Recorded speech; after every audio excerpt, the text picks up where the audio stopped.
What is good, people? Satsuki the Savage here, and today I'm going to be giving my first impressions of Kakegurui, alright? Now, if you haven't watched or read the series, you can still watch this video with no problem because I'll keep the spoilers to a minimum, alright? I just want to talk about the series because I love it, and it's something I initially dropped. And I won't go too in-depth with this video, but with that being said, let's get started. Written by Homura Kawamoto, the synopsis for the series is pretty straightforward. The setting is Hyakao Private Academy, a prestigious school that consists of affluent students coming from families of politicians, CEOs, and other prominent positions of power. What truly separates Hyakao Academy from normal schools, though, is its tradition of gambling. Enter Yumiko Jabami, a transfer student whose erratic mind and heart for gambling is intense enough to shake up even this odd school. As it pertains to the plot of the series, like the synopsis, is simple. It's a gambling edition of a Monster of the Week series. What I mean by this is how the story flows. We usually go from one gambling match to the next relatively quick. Now, Kakegurui isn't episodic or anything. There's still an overarching narrative being told, but it's primarily told via non-stop gambling.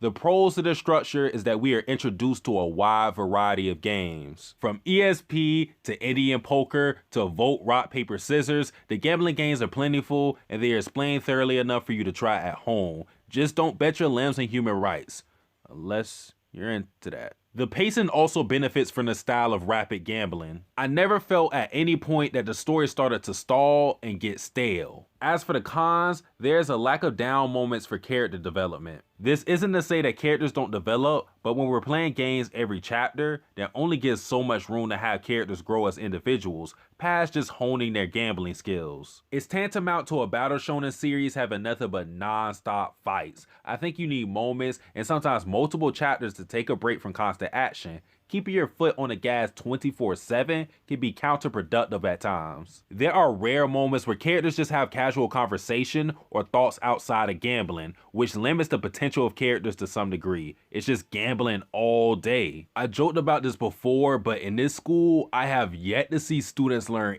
any academics. In fact, I don't remember seeing a teacher pass chapter 1. Aside from that, I see the story as a take or leave kind of deal. You'll understand how the plot moves very early, so you can assess if Kakegurui is for you or not depending on how you feel about the first couple of chapters. The strongest suit for Kakegurui, ironically, are the characters. Damn near everyone in the show has some degree of insanity, manifesting in a myriad of ways, and is entertaining as hell. Seeing how far these characters will lose themselves in the gamble, betting their livelihoods on the shoulders of luck, highlights the fun madness of Kakegurui. Even though one of my cons for Kakegurui was the lack of characterization outside of gambling, inside of gambling, it does a great job of hosting pretty interesting characters. It's hard to explain, but even without characters having a vivid backstory or being super complex, I don't find them lacking as characters. I attribute the success of Kakegurui's simple characters to the crazy atmosphere of this gambling school. It allows all the eccentric personalities to flourish. In particular, the main character Yumiko is the magnet of the series. I love Yumiko and I think she is a distinctive main character because having a series led by an insane MC is not a norm for me. Yumiko's thirst for gambling is a bottomless abyss. That much is certain, but her wildly unpredictable nature is her large appeal. Even when you think you have Yumiko figured out, she surprises you at different turns, and I never get bored of her madman antics. Weirdly enough, we know next to nothing about the main character of the series. She remains an enigma, but I see that as a good opportunity to uncover the mystery of Yumiko Jabami in the future. One last comment about the characters is that I like that the cast consists of mainly women. Having a majority female cast doesn't inherently make a series better, but it's a lovely sight to see simply because it doesn't happen often, especially in a non-harem series. And as someone who is an avid fan of the crazy chicks, I feel as if Kakegurui was tailor-made for me. The manga art is done by Toru Naomura and is fantastic. The best aspect of the art is how expressive the faces are. Naomura has a good grasp on how to clearly convey a mood he wants from detailed facial expressions. The art is also consistent, and you're likely to find at least one astonishing standout panel every chapter. And to boot, the anime art actually keeps up with the manga. I don't think it's better, but the liberties the anime can take that the manga can't, like the vibrant glowing eyes, are a welcome enhancement.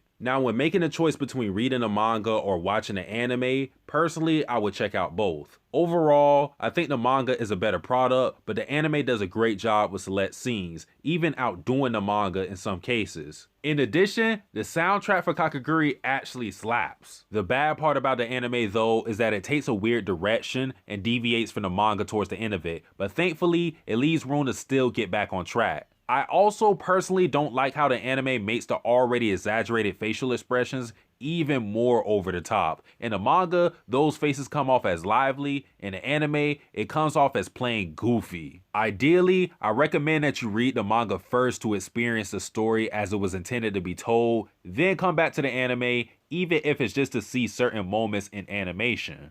Alright people, that pretty much sums up the video. I will have a poll question asking you, who's your favorite girl in Kakegurui? I'll have Yumiko, Mary, Kirari, and one of my personal favorites, Yume Mite, and I'll throw in someone else, whoever I think of. But yeah, answer the poll question and try to keep the comment section spoiler free, alright? Don't talk about anything outside of what happened in the first season of the anime, because I'm still on chapter 44. I'm not caught up all the way yet, alright? But I will eventually. And then I'll have a new character ranking thing, because now I'm actually being introduced to the Momobami family and all that cool stuff, alright? But guys, that is it for this video. Like, comment, subscribe. Satsuki the Savage, out. Am I dying to live, or am I living